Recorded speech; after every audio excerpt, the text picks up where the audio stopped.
Faire cohabiter sous un même toit des personnes handicapées et des personnes valides. Vivre ensemble pour combattre l'isolement et découvrir la richesse de la différence. Telle est la mission de la Fédération Simon de Sirène, fondée par Laurent de Chérizet.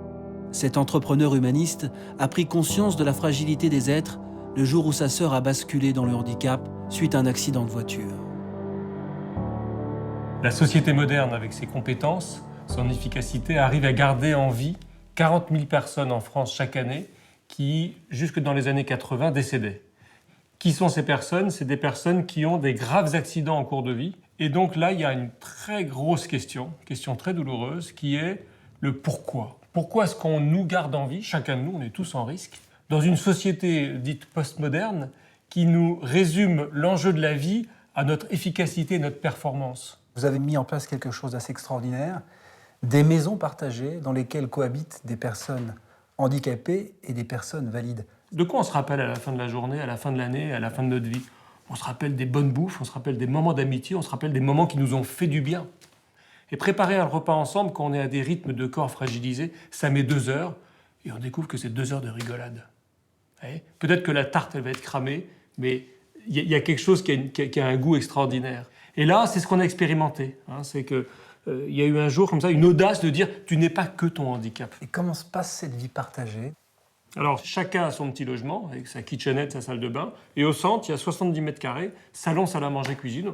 Les gens, souvent, ils viennent, ils disent « c'est encore plus agréable que chez moi ». On soigne beaucoup le fait qu'il faut s'y sentir bien. Voilà. Et là, en fait, les gens vont se retrouver, préparer le repas ensemble, s'organiser, etc. On développe un art du vivre ensemble. Vous avez dit au début de l'interview, pourquoi avez-vous gardé en vie? Cette question que posent les gens qui ont eu des accidents. À vous écouter, il y a des raisons de rester en vie, notamment de la rencontre. Oui, mais je peux vous dire quelque chose. Moi, ça fait 10 ans que je me suis engagé à plein temps pour créer d'abord cette innovation sociale, ce petit groupe, cette première maison, ces premières maisons, cette première ville, ces premières villes, cette fédération nationale aujourd'hui qui s'internationalise. Mais cette question, je continue de me la poser. Je ne pense pas qu'il y ait de réponse avec un grand R. Et il y a d'autres moments, je rappelle avec émotion de ce groupe de parole où il y avait 8 personnes handicapées qui vivaient à Simon de Sirène depuis 2 ans, 3 ans. Et on avait fait un groupe de parole sur qu'est-ce qui est difficile pour moi à Simon de Sirène.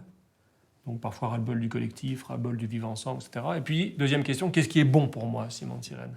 Et là, j'ai été très très bouleversé d'entendre 3 personnes, dont une très peu audible, très courbée, bavant, enfin, vraiment le corps où on se dit c'est dur, quoi.